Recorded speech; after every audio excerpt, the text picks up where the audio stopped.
All right, Shabbos, say good morning. Let us begin. Beautiful daf ahead of us today. Today's daf is Yud 19. We are picking up from Yud Ches Amud Beis. Yud Ches Amud Beis. So we left off at the Tashma, which is 2, 4, 6, 8, 10, 12, 14 lines up from the bottom. Our shir this morning is dedicated by our Talmud Torah, sponsors to the month of Teves, Shirley Elbaum, together with their sons Avron, Sean, and Judah Elbaum, and their families, in memory of their beloved husband and father Jerry Elbaum, in commemoration of his 10th yahrzeit. We hope that in the merit of our Talmud Torah, the Neshama will have an aliyah and the family a nechama. And we thank the family of Pam Weissman for dedicating the week of learning this week in honor of Pam's birthday and in recognition of her commitment to Derech Eretz and Talmud Torah. We hope that in the merit of our Talmud Torah, she will have a wonderful and fulfilling birthday, an uplifting year, and arichos yamim v'shanim ad mea ve'esim shanim tovos. I will say with that, let us begin. So we left off in a really fascinating discussion regarding what the dead are aware of. So remember again, we left off with the incredible story yesterday regarding the two spirits conversing in the cemetery.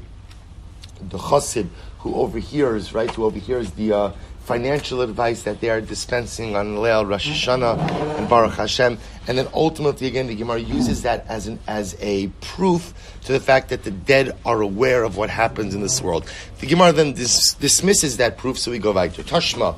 Davud Shmuel have a kamafkidi gabe zuzit diasmis. Well, listen to this. The father of Shmuel,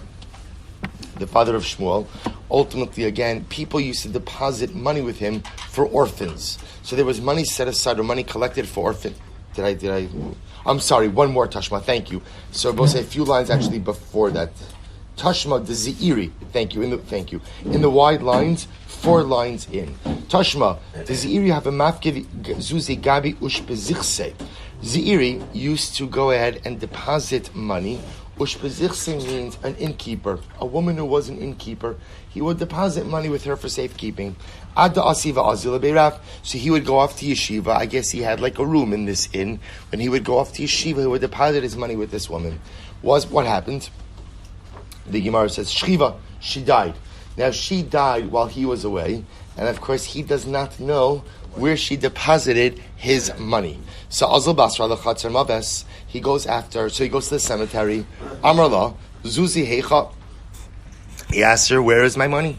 Amrle, Zil Shaklina Metuse Betzinura Didasha Bedom Plach. Bedoch plan. She said, I went ahead and I buried it underneath the pivot of the door. And meanwhile, again, while Zeiri is there, so the spirit of this woman tells him, go tell my mother, Tishayder li masrekai v'govsai de kuchla bahadi planisa da asya lemacher. Tell my mother to send me my comb and my makeup, my eye makeup, with the young girl who's coming to join me tomorrow. So Rashi points out over here that again, this is a story of a woman who died very young. So this idea of my comb and my eye makeup, Rashi points out over here, is that she died young.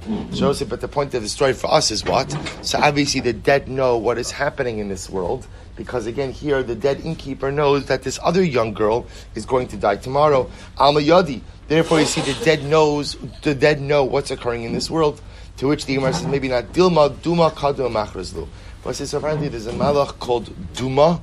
Duma is in charge of the dead, of the neshamas. So maybe Duma announces so-and-so is joining us tomorrow. So maybe that's how this particular soul knew about this. Okay, so the Gemara goes, Tashma, Davud Shmuel, Hava Kamafkadi Gabe Zuzi Diasmi. We'll say if Shmuel's father was entrusted with the money for orphans, orphan money. What happened? Kinach nafshe lo havishmol gabe havakarle bar achil zuze diasmi. So what happened? When Shmuel's father died, Shmuel was not present. Because he was not present, he did not know where his father had hid the money. So people accused Shmuel and his father of taking the money of the Yisomim. We'll say, isn't it like, it's interesting, right? It's human nature is human nature. Sometimes for whatever the reason, the default we have is assuming the worst of people. So again, what happens? Shmuel was an incredible story. Shmuel goes to the cemetery to consult with his father. Amrlahu, he comes to the cemetery, he shows up and he says, Ba'ina Abba, I'm looking for my father. Amrulei, the souls say back to him, Abba tuva ikahacha. There are many fathers who are buried here. Amrlahu, ba'ina Abba bar Abba. I'm looking for my father, Abba. His father was actually named Abba, right? Abba, the son of Abba. Amrulei, Abba bar Abba nami tuva ikahacha. There are a lot of Abba bar Abbas here also. Amrlahu, ba'ina Abba bar Abba avua de Shmuel. I'm looking for Abba bar Abba, the father of Shmuel. So heicha Amru, where is he? Amrulei, they said to Shmuel, Salak l'masifta derakia. Your father has already ascended to the yeshiva Shalmala. Right? He's already ascended to the heavenly yeshiva.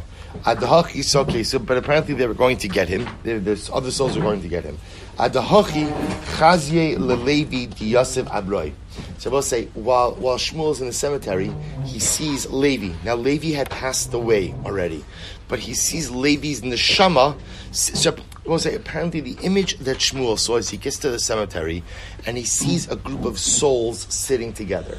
That's who he consults about where is my father. They tell him, okay, my father, they tell him his father's in the yeshiva Shamala. He sees the soul of Levi sitting outside the circle. Levi's not sitting in the circle. Amrale, Amaya Safta Abroi. My time salakta. So Shmuel says to the neshama of Levi, why are you sitting outside of the circle? Why have you two not ascended to yeshiva Shamala already? Amrale, the Amrili, this is wild. The Amrili, because they said to me, Kol ki hanach shani delo salik delo masifta Rabbi Afes va'ach l'shisi l'daite lo ma'aynin l'chal l'masifta d'rakia. So Levi said, because they told me, they will say the Gemara tells a story that when Rabbi Afes became the Rosh Yeshiva, or took over the shir, Levi, for whatever the reason, didn't go to the shir. And because Levi didn't show up to shir, Rabbi Afes was very offended. And so they told Levi, because you offended Rabbi Afes by not showing up to shir, therefore what? We're not, for all the time that you did not go ahead and come to Rabbi Afes' shir, we're not letting you into the Masifta Derakia. We'll say, isn't that incredible? This is Levi. So first of all, you learn from here the importance of coming to shir. I'm very sensitive. That's what I tell you. So in all seriousness, what's amazing about this is you see something amazing, which is Levi was a great tzaddik. But again, and Levi had his reasons for not going to shir. It wasn't like a personal thing. So I'll say, but you see that because his actions ended up hurting the feelings of another person, he's denied entry to yeshiva Shamala for that amount of time. It's a dramatic story. So what happens? So we'll say, meanwhile, Shmuel's father came down. So the Gemara says, he saw that his father was smiling, was laughing and smiling. Amrlei, my tema kabach, his father, why are you crying? Amrlei, ka'asis, because tomorrow, my son, or soon, my son, you are joining me. So Shmuel's father knew that his son was going to die, and he was still a younger man. So I'm crying because soon you're going to join me. My temachichas, why are you laughing? So the chashivas by haya amatuva, because I see how important you are in this world. Now, both said, and interestingly enough, there's a machlokes Rashi Tosas over here. Rashi says that ultimately, again, chashav ben achayim, that Shmuel's father saw how important he was in olam hazeh. Tosas has a different opinion. Tosas is in Tosas Alma Yadi.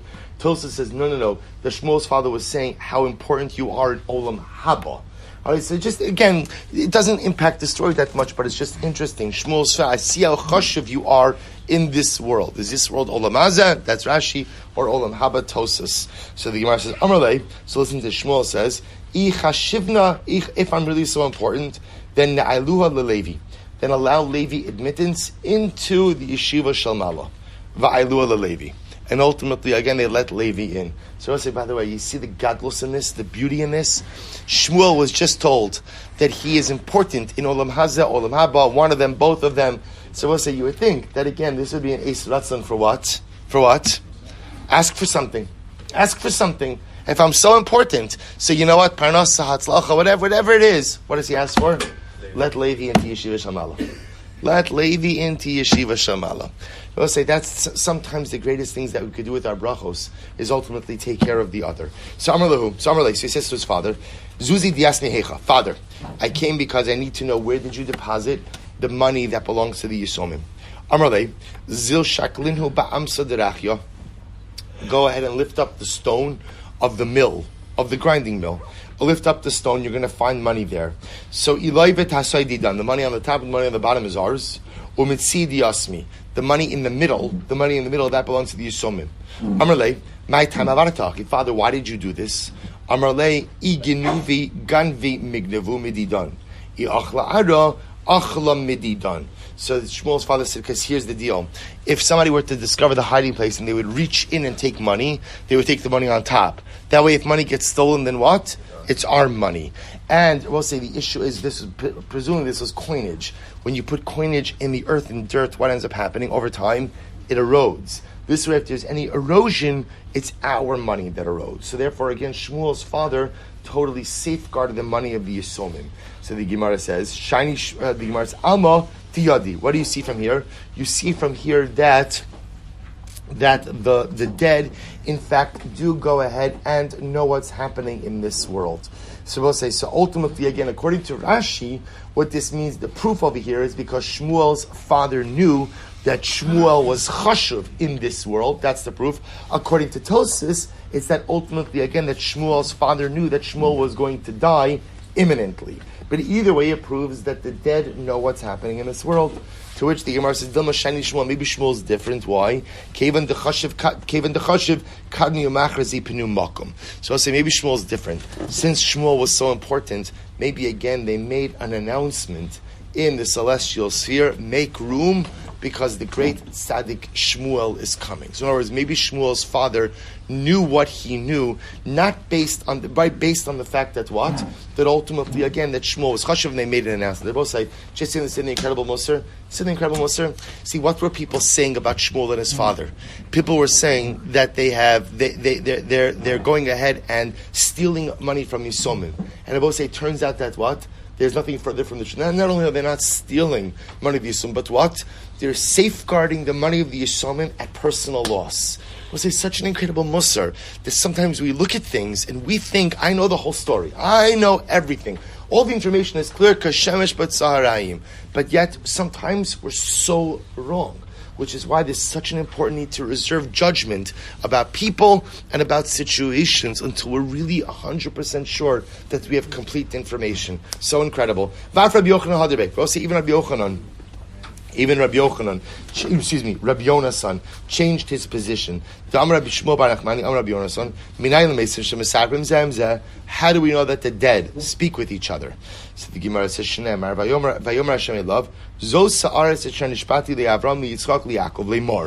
say, Chosh Baruch Hu saying to Moshe Rabbeinu, right? Hashem said to him, this is the land that I have sworn to give to Avram, to Yitzchak, and to Yaakov. Leimor, saying, says the Gemara, my Leimor, Amar HaKadosh Baruch Hu LeMoshe, Leich emor lahem, liAvram, liYitzchak, liYaakov. So HaKadosh Baruch Hu tells Moshe, Moshe, I want you to go and to speak to the Avos, Avram, Yitzchak, and Yaakov, and tell them, Shvur shenishbati lachem kvar kiyamti libnechem. The oath that I made, to you, right, I have fulfilled to your children. So HaKadosh Baruch Hu wants Moshe Rabbeinu to go and to tell Avram that the oath that he promised to give Eretz Yisrael, Eretz Canaan, to the children of Avram has been fulfilled. Top of Yutes, and if you think that the dead aren't aware, Rashi understands over here, if you think that the dead really have no general awareness and understanding of matters of this world, then what? Ki amar lahu my havi. Then what would be the point of having Moshe Rabbeinu tell them anything? Ella mai diyadi. But rather, what do you see from Rabbosai?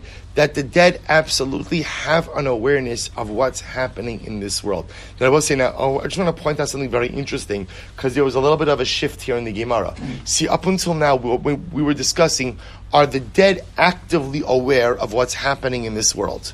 Right? So the Gemara, that was a machlokis. The Gemara now is saying, is that it could be that the dead maybe aren't actively aware, but when they're given information, they could understand and appreciate that information. Because here HaKadosh Baruch Hu is telling Moshe Rabbeinu, go and tell the Avos about what is happening in this world. So the Gemara is using this as a two-pronged proof. Number one, that the dead are aware, and number two, that they understand what is happening in this world. To which the Gemara says, if that's the case, lama leila meimer luhu. So if that's the case, if that's the case that the dead are aware of what's happening in this world, then why does Moshe Rabbeinu have to convey to them anything? Lachzuki leitivusa leMoshe, because we'll say ultimately again, people have good feelings towards a messenger who brings good news.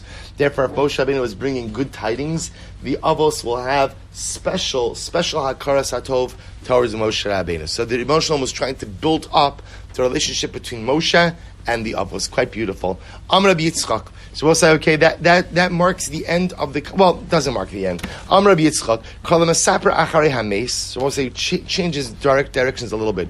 Whoever speaks about the dead, kilu mesaper acharei ha'even. It's like speaking about a stone. In other words, we'll say that if you disparage the dead, that is an irrelevant statement. It's like speaking about a stone. Iga da'amri, others say, we'll say, why is that? This is incredible. Why is it that it doesn't matter if you speak Lashon Hara about the dead? Iga da'amri delo yadi. Some say because the dead don't know. Meaning, again, it's not going to impact the dead. They don't know what you're saying. Iga da'amri, the yadi velo ichbas lehu. We'll say the possibility is what they know, they just don't care. They just don't care. We'll say, which is such an incredible maila. Right? So I know somebody's talking about me. I don't care. I don't care. Is that so? Is that true? That if you disparage the dead, then ultimately, again, it doesn't matter. It's like speaking about it. So let's listen to this story. There was once a guy, who was speaking negatively about Mar Shmuel. And what happens? V'nafla kanya mitalala ubaza la'arnaka demuche. And what happened? We'll say a beam fell down and split the guy's head open. Right? He was speaking negatively about Shmuel, and this happened. So we'll say, so again, you see from here, it was clear in a way that it wasn't just, nothing's coincidence. But it was clear, I guess this happened, Mamish, right when he finished speaking. Shani tzur merabanan de kuchabrichu tavadikare. A Talmud Chacham is different. But we'll say, because if you disparage a Talmud Chacham, that is the kavod of a Talmud Chacham, the kavod of a Torah scholar, derives from the kavod of God.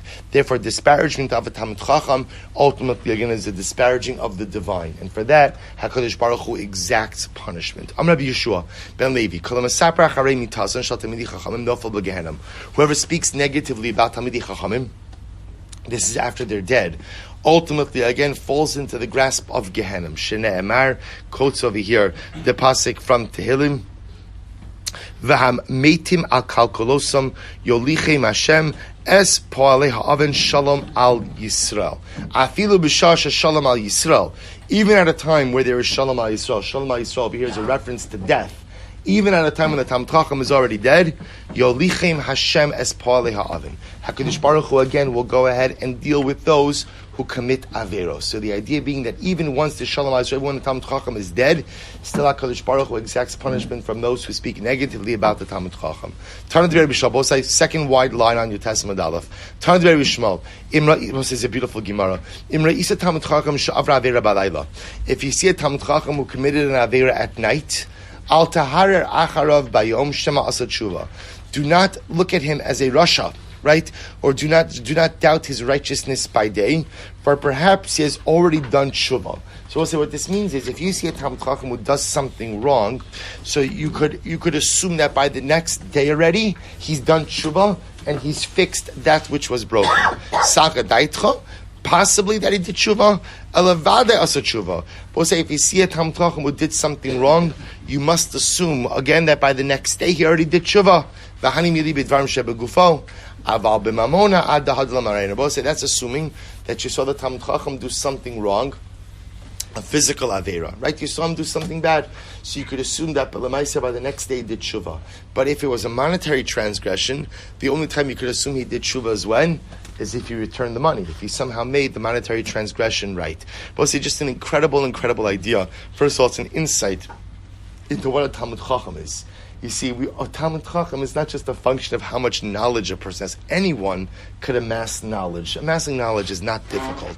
Anyone, if they put their mind to it, could amass knowledge. A Talmud Chacham is so much more than someone who's just a repository of Torah knowledge. Talmud Chacham is someone who's a repository of Torah knowledge, but also a repository of proper midos. And I'll say, what does it mean to have proper midos and proper character traits? It doesn't mean that you don't make mistakes. We all make mistakes and we make them often. difference between a Talmud Chacham and a regular person is when a Talmud Chacham makes a mistake, he doesn't wait to fix it. He corrects it immediately. The problem that most of us have is what? We make a mistake, and so you know how this works, right? First I feel bad about it, then I say it wasn't so bad, and then if I'm really talented, it was actually good, and if I'm super talented, I actually begin to feel like a tzaddik. Right? So I'll say, so what ends up happening? I have stuff that's broken inside of me that I never take care of. Talmud Chacham is someone who says, it's broken, I gotta fix it. And I have to fix it now. That's the Talmud Chacham. So the Gemara says, Rabbi Shmuel Levi, B'chavtal Nekamos, Based in Minadin al Kavar Arbos. It's very interesting. There are 24 instances where Beis Din will put someone in nidui. So also remember again, nidui is a form of excommunication. So there are 24 instances, Rabbi Shmuel Levi says, where ultimately, again, the rabbis put someone in nidui, excommunicated someone, because they were disrespectful to Rabbanim. Right, because ultimately, again, they did not exhibit proper kavod arav. The chulashim mishnasenu, and all of them are mentioned in the Mishnah. Amrli Rebbe Elazar says, Heicha, right, Heicha. I don't know where there are 24 instances of this. So Amrli Lechi Tishkach, so go and find it. Go, if you search for it, you'll be able to find it. So Nafak, Dak, Va'ashkach, Tlas. So ultimately, Rebbe Elazar goes out and he finds 3 instances. 3 instances of people who ultimately, again, disparaged the kavod of the Talmud Chacham, of the particular Rav, and as a result, ultimately, again, replaced in nidui, excommunication. What are the 3 cases? Hamazalzel ben Atzilas Yadayim, Misaper Achar Mitasin Shel Tamdi Chachamim, V'Amagis Daito Klape Maila. So let's analyze these. Let's analyze these cases. So Misaper Achar Mitasin Shel Tamdi Chachamim Mahi. What's the case of someone who spoke negatively about a Talmud Chacham after Talmud Chacham died? Disnan. Who are your Omer? He used to say, and I will say that he in this case is Akavya ben Mahalalel. Rashi points out. So Akavya ben Mahalalel used to say, Ein mashkines hagiores v'lo asameshuchreres. Rabbi, when it comes to Sota, remember again, Sota is a woman who's suspected of adultery. So what's the halacha? Her husband warns her not to be alone with a certain man. She violates the warning. What do? We give her to drink of the dissolved parshas Sota. She drinks it. If she's guilty, she dies. If she's innocent, she thrives. So Rakai Mahalo said, we do not go a convert, or an emancipated Shifcha Kinanis, who then becomes a full-fledged Jew, do not drink of the Meisota. They don't drink of the Meisota. Now, Akavi ben Mahalalel's logic was, it says, Daber al B'nai says, the B'nai Yisrael Amar Parsha. The Torah by Parsha Sota used Lashon B'nai Yisrael. Akavi ben Mahalalel said, B'nai Yisrael means what? People who were born Jewish, not people who converted or became Jewish. So that was V'kav Mahalal's pshat. So the Gemara says, the Chum say mashi. The Chum say no, not true. You could even give meisota to a giores and to a shivcha mishachreres. So the Gemara says, Va'amrulo maise bikarkomis shivcha mishachreres b'Yushalayim v'shkua shmai v'avtayo. They told the Kav Mahalal, there's a story about a karkomis. Now, both say karkomis was either her name, or as Rashi points out, it's the place where she came from. She was an emancipated Canaanite slave, which means once upon emancipation she becomes Jewish. And what happened? This happened in Yerushalayim. She was suspected of adultery. And Shammai and Avtalion gave her to drink. They gave her to drink.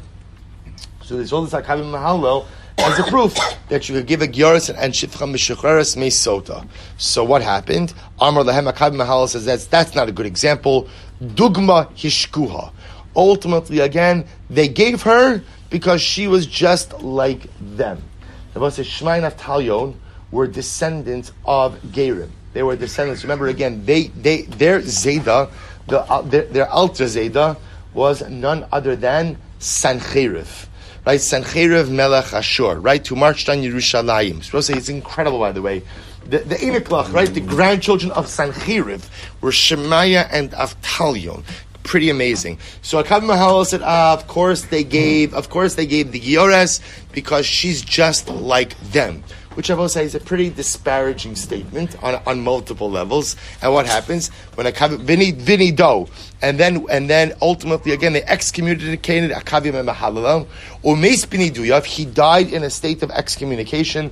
The Salku Basin Esarono, and they stoned his casket. And I will say now we're going to discuss the exact scope of this over here. Stoned his casket. doesn't literally mean stone this casket. We're going to see when someone died in a state of excommunication, what they did is they placed a large stone on top of the casket, symbolizing that this person died in a state of excommunication. So we're not finished with this. What's the case of someone who disparaged the practice of hand washing? Disnan. Your story is wrong. Your story is wrong. Kavim Mahallel was never excommunicated. How do we know this? There was no one greater, right? Literally translated, the gates of the courtyard of the Beis Hamikdash never closed on a man who was greater in wisdom and purity and fear of sin than a Kavim Mahallel. In other words, your story is wrong. You got your facts wrong. Fake news, right? We'll say, you never. A Kavim Mahallel was never excommunicated. That story did not occur. I'll tell you what did occur. Ella Esmini, though, someone got excommunicated, but it wasn't Kavim Mahallel. Who was it? Elazar ben Chanoch. It was Elazar ben Chanoch. Elazar ben Chanoch. Shepikpeik benetilas adayim. So apparently, he went ahead and he disparaged the enactment of hand washing. The details of it, the Gemara doesn't say over here. Ugishemes, and apparently, again, when he died, Shalchu Bezdin, Venichu Evan Gadol al Arono. And when he died, so they excommunicated him. He died in a state of excommunication. We'll say, remember again, there's a very easy way to get out of excommunication, which is what? Which is how? I'm sorry? No, apologize. I was supposed to say, remember again, these are cases where a person is excommunicated because they're disparaging Chazal, they're disparaging halacha, they're making light of individuals. You can't do that. The halacha is you have to have reverence for Chazal and for the system, and if you don't, you're excommunicated. Very simple, do tshuva. Well, so you see something amazing, how human nature is. Why would anyone want to ever live in a state of excommunication? It's catastrophic to live in a state of excommunication. We think about it today. Today people put people in chirim all the time. It's not like today. In times of organized communities, it impacted your parnos, it impacted your mishpach, it impacted shidduchim, so many different things. But you see, human nature is such that sometimes you just dig in our heels. Even if I'm wrong, and even if I'm suffering as a result of my quote-unquote principle, people do so many terrible things in the name of principled stances, right? So sometimes principled stances just means I've dug in my heels too far to admit that I'm wrong. All he had to do was admit that he was wrong, but he dies in a state of excommunication, and what happens? They placed a large stone on his casket. Whoever dies, right? Whoever is excommunicated and dies in a state of excommunication, Bezdin Soklon Esarono. Bezdin would stone his casket. So remember again, stoning his casket doesn't literally mean throwing stones, but rather again, they would place a large stone on his casket. Hamagis Daito Klape Maila. I will say similarly again, someone who's arrogant towards HaKadosh Baruch Hu. So what's that case? Maihi Tisnan. Both says great. Shalach lo Shimon ben Shatach l'choni ha'ma'agel. Both says Gemara from Maseches Tainus. We all know the story of Choni ha'ma'agel. So Choni, the circle drawer, right? Remember again, Choni drew the circle. There was a drought in Eretz Yisrael, and Choni said to HaKadosh Baruch Hu, I'm not leaving the circle until what? Or until when? Until you bring rain. Then remember the whole story. It was too much rain. Choni says too much. So finally, again, they got the right rain. So what happened? Shimon ben Shatach sent a message to Choni, and he said to him, Ilmoli Choni ata, gozrani alecha nidui. אבל מה אעשה שאתה משחתי לפני המקום ועושה לך רצונך כבן שמשחתי לפני אבי ועושה לרצונו בעליך הכסוף אומר ישמח אביך ואימך וסגל ילדתך. So ultimately again you have up here that Shimon Shetach sends to Choni Ma'agel, if you weren't Choni, I would excommunicate you. Why would I excommunicate you? Because we don't talk like that to God. Right? You don't go ahead and stand in a circle and make demands of God. Tell me, if you give me rain, I'm not leaving the circle until you. We just don't talk like that. It's just not how. It's not how we do things. But what can I do? Because at the end of the day, what?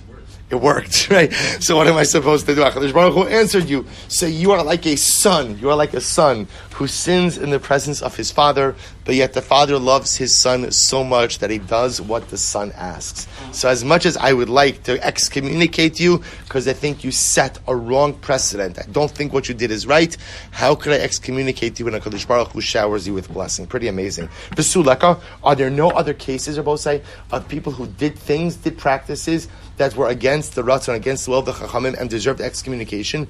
Look at this other case. What's it fascinating? Todus ish Romi. Todus, who was a Roman Jew. Hinig es b'nei Romi, la'achilim gediyim mikulasim b'lelei psachim. Let's listen to this. Todus in Rome wanted to introduce an interesting practice. Well, he had a great idea. Well, here's the menu. Here's what we should eat on Pesach night. It's obviously outside of the Beis HaMikdash, right? After the Churban already. So let's say what happens. He instituted that on Pesach night, we should eat a roasted kid, right? A lamb, a whole lamb with its insides roasted on the side of it. Which I will say looks like what? It looks like Karban Pesach, right? Remember again, that's how you made Karban Pesach. So Todus essentially wanted to eat a lamb the same way that they ate the Karban Pesach. So what happened? Shalach le Shimon ben Shetach ilmale Todus ata, were it not for the fact that you are Todus, goes rani alecha nidui. Ultimately, again, I would go ahead and excommunicate you. Sha'ata machil as yisal kachim bachutz. Because ultimately, again, what Shimon ben Shetach was saying is, I don't like your practice, because your practice makes it look like we're eating karbanos outside of the Beis HaMikdash. But what can I do? Because at the end of the day, you are Todus. You are Todus, and ultimately, again, there's nothing I can do about it. So I'll say either that's because he felt Todus was very pious, but most probably because Todus is very powerful. Right? So I can't do anything about it, but I'm unhappy with your practice. So you see other examples of this, to which the Gemara said, we're looking for examples in Mishnayos, whereas this case with Todus is a Braisa. Are there no other cases? In Mishnayos, the Gemara says, "V'ha'ika hadisnan." Both listen to this case. This is the Tana Shalachnoi. Chatcha chulios v'nasan chol ben chulya lechulya. We'll say if you have an earthenware oven. We'll say just very quickly. If you have an earthenware oven, earthenware contracts tuma, and you cannot go ahead and purge or kasher earthenware. The only way that you can go ahead and remove tumah from earthenware is how? Break it. So we'll say, listen to this case. Let's say you have an earthenware oven that contracted tumah. And then what do? You cut it into sections. So you disassemble it, and then you go ahead and you reforge it by essentially putting sand in between all of the sections and reforging it together as a kli. So Rabbi Elazar says then, ultimately again, because you cut it into pieces, ultimately again, the tumah goes away, and it doesn't return when you reassemble the oven. And the Chachamim say no, once you reassemble the oven, so the tumah comes back. The Gemara says, V'zeu Tanur Shalachnoi. And I will say this was the case of the Tanur Shalachnoi. So we'll say, my Achnoi. What does Achnoi mean? I'm Rabbi Shmuel Melamed Shekifu Halachos Ka'achnoi. Vitim we'll say this was the case. Achnoi literally means a serpent. We'll say, as we're going to see, this oven was at the center of a major machlokes between Rabbi Elazar and the Chachamim. Rabbi Elazar said ultimately again that it's tahar. The Chachamim said that it's tamei. Now both say, remember again, halacha has a system. The system is achirab mahatos. We follow the majority. So the majority said that the oven is tamei. Rabbi Elazar said that the oven is tar, and Rabbi Elazar refused to yield. He was wrong. I mean, he might have. I don't know. Maybe he was right in the halacha, but he was wrong systemically, right? Meaning at the end of the day, when the rabbim decides something, the yachid yields to that. But yet, he would not yield. That is a wrong posture. So the Gemara says, V'tanya, Osayim, as a result of this, Osayim heviu kaltar shatir Rabbi Elazar, v'sarfum lefanov. Ulubasof berchur. We'll say that day, all of the things Rabbi Elazar ruled were tahar. The rabbis ruled were tamei, and they burnt them, and then they excommunicated him. So the Gemara, I'm sorry. We'll say, so again, remember this something like this is very serious and represents a fundamental threat to the continuity of the system. Remember again, the system has to be agreed upon. So if you have a sage who chooses not to yield to the majority, that is a very dangerous thing to the continuity of the system. So the rabbis felt they had to take a very public stand against Rabbi Elazar. against Rabbi Elazar, and ultimately again excommunicated him and pretty much disavowed all of his previous rulings as well. So here's another example. As the Gemara says, "Afilu hachi nidui b'masnisin lo tanan." Rabbi says, even though this is another case, the Mishnah, in other words, it's not. There's no Mishnah that mentions his excommunication. Ella b'chav daled makamos heicha mishkachas lei. So Rabbi Shmuel. So I'll say, see, here's the problem. Remember again, this whole discussion began because Rabbi Shmuel said there are 24 places where we find that what? The rabbis excommunicated someone. The rabbis excommunicated someone because they disparaged either a rabbinic enactment or they disparaged the rabbis. So where do you find? But we can't find 24 examples. To which the Gemara says, I'm sorry, Mishkach. Rabbi Shmuel, I'm sorry. Rabbi Shmuel medam milsa lemilsa. Rabbi Elazar lo medam milsa lemilsa. Both say it's very simple. There aren't actually 24 stories like this, but rather what Rabbi Shmuel Levi says is as follows: there are 24 instances where the result should have been that a person would have been excommunicated for their behavior. Was the person actually excommunicated, not actually excommunicated? So that the Mishnah doesn't tell us. But there are 24 such instances where a person either disparaged rabbinic enactments or disparaged Chazal, which should have resulted ultimately again in a nidui in excommunication. Good. No Samita. We'll say so when we go back there. So remember again, the Mishnah said that those who are carrying the funeral bier, right? Ultimately, again, a part from Shema. So, Tan Rabbanon, Ein Motzi and Esamei Samach Kriyas Shema. Ideally, we don't do a levaya next to the time of Kriyas Shema, because we'll say the goal is we try not to create a situation where people are going to miss out on Shema. So, ideally, we don't do a levaya by this close to the Zman of Kriyas Shema. If you started the levaya, you don't stop it. Ini, is that so? V'harav Yosef, of course, on Kriyas Shema, b'yapad levaya Rav Yosef. They began the levaya close to the Zman of Kriyas Shema.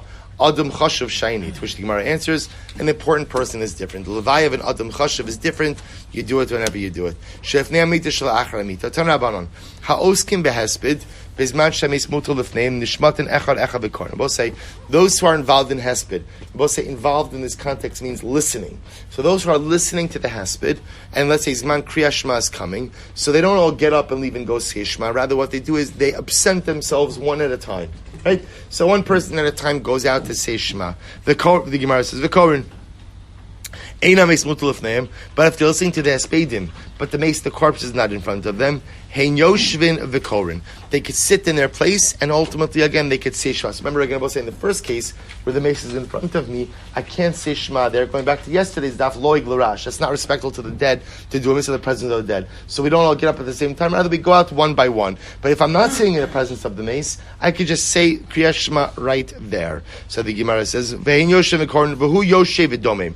And ultimately, again, the Aval, of course, is not saying anything, right? He doesn't say Shema. Heim omdim u'mispalim. Similarly, again, the people assembled, if they get up to daven, v'hu omidu matztik alav esadin.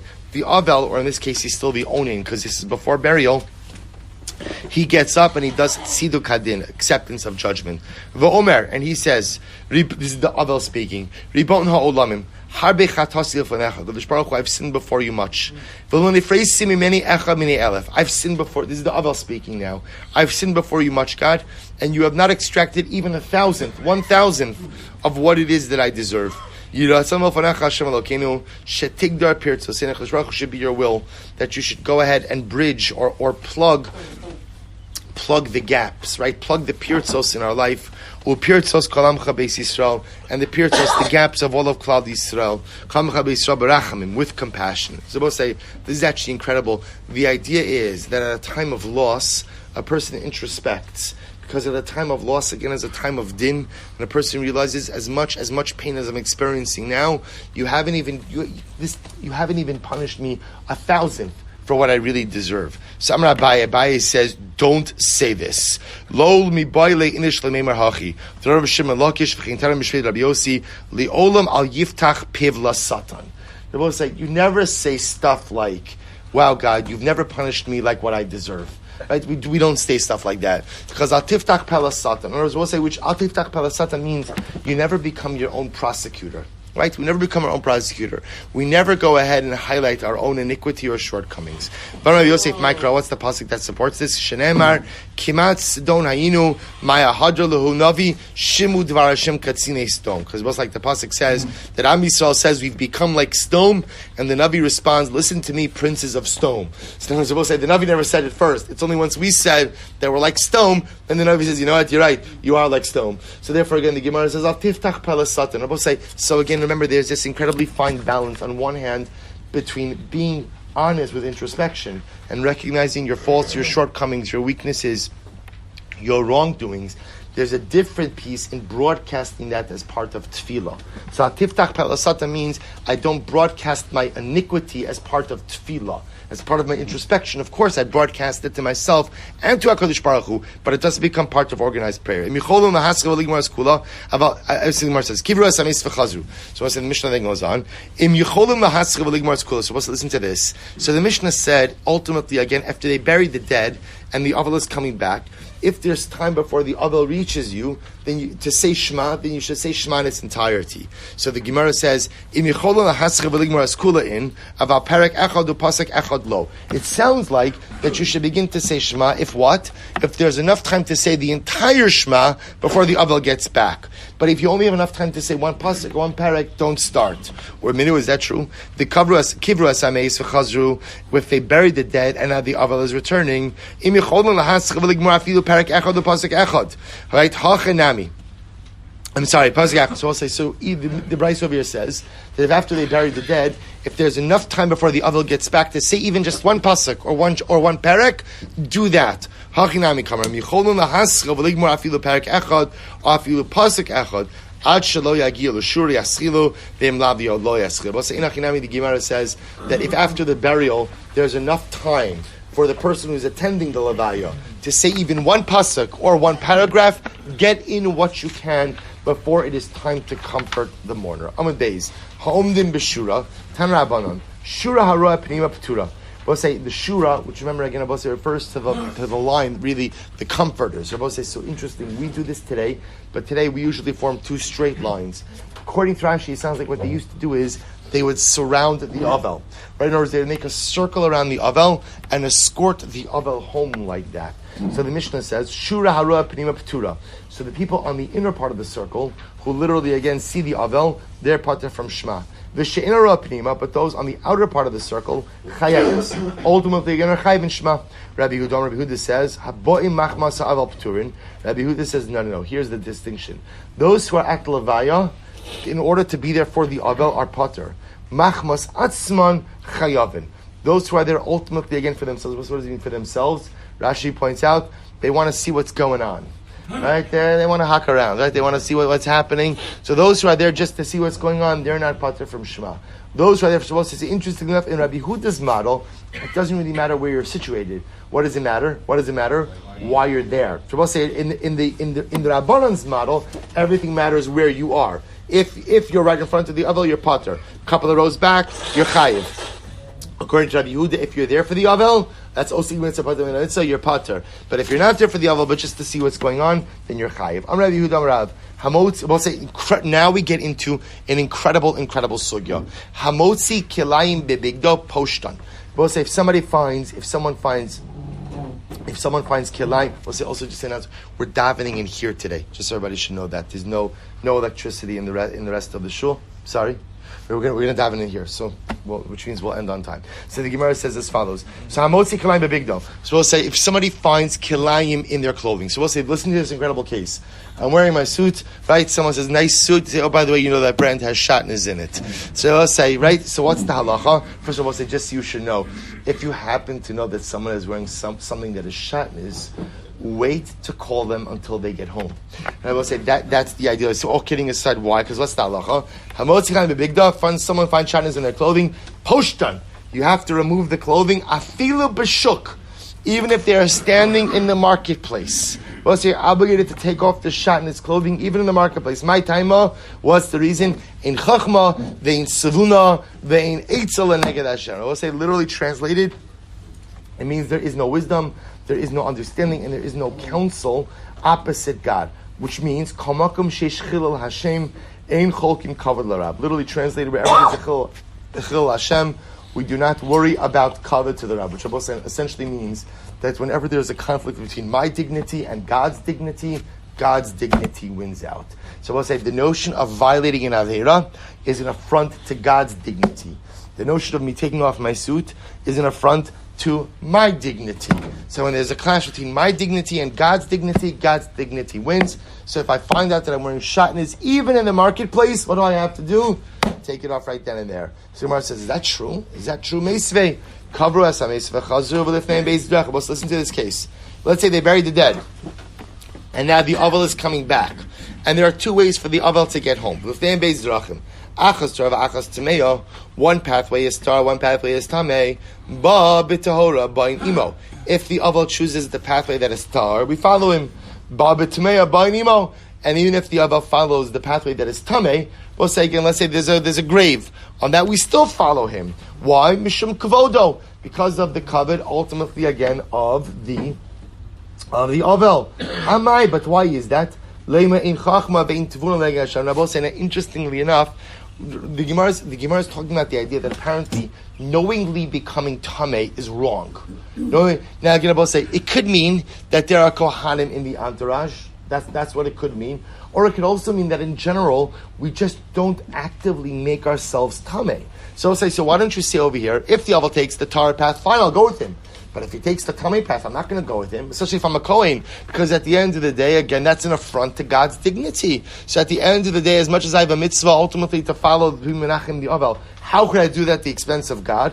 So the Gemara says, Tirgama, because we'll say again, remember, the shatnez case teaches us is what? That when there's a conflict between performing an Aveira and my dignity takes a back seat to the Aveira. Which Rabbi say, right? So again, so therefore, even though I could say, take off my suit in the shuk, that's going to be so humiliating. No, so is wearing shatnez. Shatnez is also humiliating. Maybe not humiliating me, but it's humiliating to God. So therefore, again, when it comes to the affront to God's dignity, my dignity takes a back seat. So if that's the case, how do we follow the Avel down the Tameh road? To which the Gemara says, oh, what's the case? Rabbi say the case is the Beis HaPras. Rabbi say we know the Beis HaPras. Ultimately, Rabbi say, what's the Beis HaPras? Beis HaPras is a field in which I know there was a grave there.